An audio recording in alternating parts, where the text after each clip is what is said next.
you think, guys? Pretty awesome that we're at a racetrack. This gives us an opportunity to try out the vehicle in its natural element. This is the 2019 Chevrolet Camaro Turbo 1LE. It is a driver's car, so I've heard.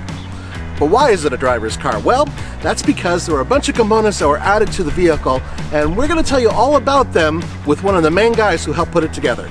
This car gets a lot of unique chassis tuning due to weight differences and the new tire package. It gets springs, bars, dampers. The brakes are new. Luckily, in the Camaro lineup, we've got this huge plethora and catalog of parts that we can trickle down, and so this is a result of it. And once we put the parts together, it was essentially a lot of fine tuning just to get that last 10%. Check it out, folks. Now, this is basically the same engine as before. It is a 2-liter turbocharged direct injected engine that puts out 275 horsepower and 295 pound-feet of torque. It's hooked up to a 6-speed manual transmission, obviously feeding the rear wheels. But the setup around the engine is what the story is really about. Because this isn't really a typical car. In many ways, it's kind of a Frankenstein, right? I mean, it's a vehicle that you've taken parts from the V6, the LT1, right? The SS, and a few other things, and kind of just put them all together to make this package. Absolutely. So we're lucky in the Camaro lineup to have such a range of performance variants, and so it makes it easy to essentially trickle down parts. And so the turbo 4-cylinder really gets the benefit from it by taking wheels and tires off the SS, springs, bars, dampers off the V6 1LE, same chassis underpinnings essentially as that. And yeah, as a result, you, in my mind, get a vehicle that's more than the sum of its parts. And I believe you said it first, this vehicle has 400 pounds less than the SS in terms of engine. Right. The overall vehicle's, about 400 pounds lighter, but you've essentially got the same chassis underneath. So this thing's, it's a handler, for sure. Right. And that's why we're at the track. I mean, obviously we're going to throw it on the track and we're going to have a lot of fun, but this is an interesting car because a lot of the Chevy guys are saying the same thing. If you're not ready to go balls to the wall, crazy with the big V8, or even the V6, you go for this because it's really neutral. It's very well balanced. This is according to what they said. And at the same time, you have all the components of some of the more high performance vehicles, but you have a slightly more mellow engine. Right.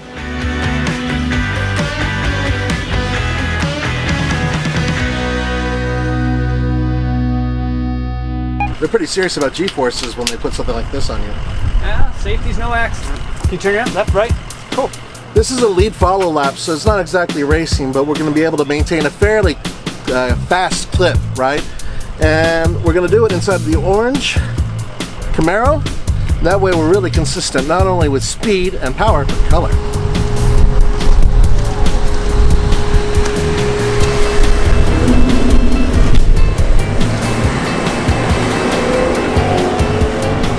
Having the opportunity to take one of these cars onto the track is paramount, very important, because the whole thing is a track package, an affordable track package. And he was saying that about 80% of this track is going to be tackled in third gear.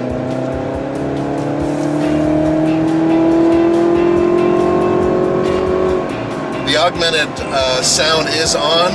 It is nice to have because you can hear the RPMs without having to stare at the gauges.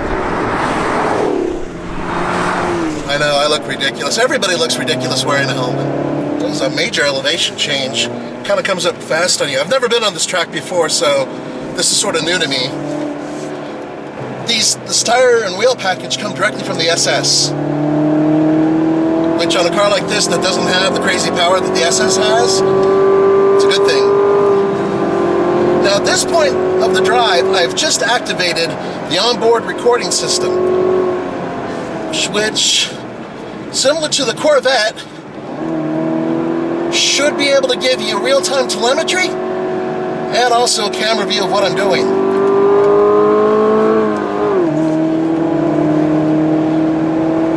You definitely feel the engine kind of fall off a cliff once you start pushing it. At about 100 miles per hour, it's kind of like, yeah, you know, I'm just about done. I would love to see what our driver, Paul Gerard, would do with this car. I would love to see that. I bet you he would love it. Whew. Okay, stop recording. If you were going to take this on the track, and then you took the SS on the track, how much slower do you think this would be? It's tough. It's, you know, track dependent. It's a track, lots of straights. So here, I guess, not versus the base V8, but versus the SS 1LE, it was about 8 seconds slower, 8 to 9 seconds slower. But that SS 1LE is a monster. It's a track vehicle, Yeah, right, yeah. right. But what I've heard some of the other guys saying is that around a lot of other types of road courses, this thing wouldn't be much slower at all. That's true. That's very true. And that's partly because of the lighter weight and the fact that turbocharging does help. Where we're based in Colorado, high elevation, turbocharging helps a lot. Right. At the end of the day, the entrance for this vehicle is in the low 30s, right? Base price is relatively low. Right. And for that, you get all of the performance bits. And then from there, you can get things like various packages that have air-conditioned seats. Right, like vented seats like we're in now. Yeah, which is why I'm keeping this car for the rest of the day. Yeah, right. Keep that back nice and dry. Yeah, yeah, exactly. Big guys need that. What about the black hood? Is that a standard feature for this package? Yeah, so the black hood really came about when they wanted to create like something characteristic about the 1LE. So you'll notice the V6 1LE, the SS 1LE, even the ZL1 1LE all have that characteristic matte black hood.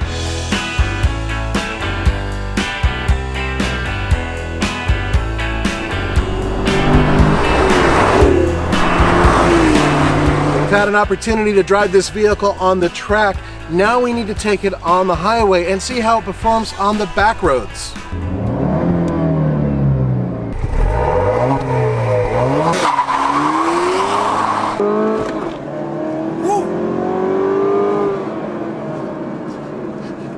Not going to do anything crazy on a road.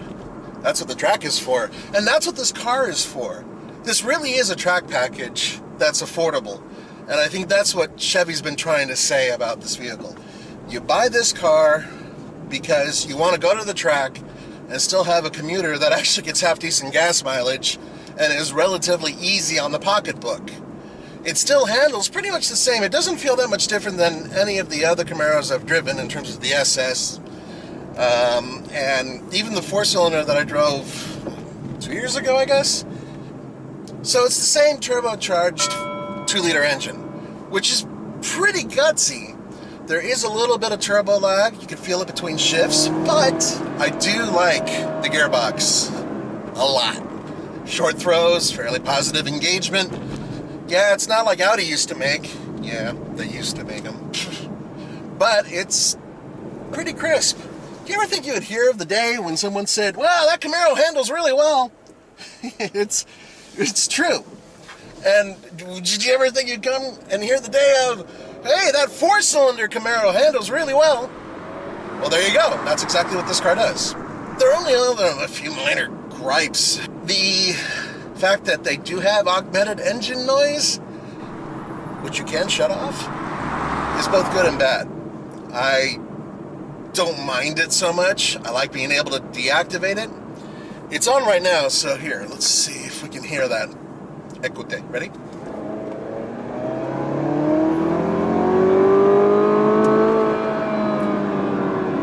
So that's with it on. And now I'm gonna shut it off, so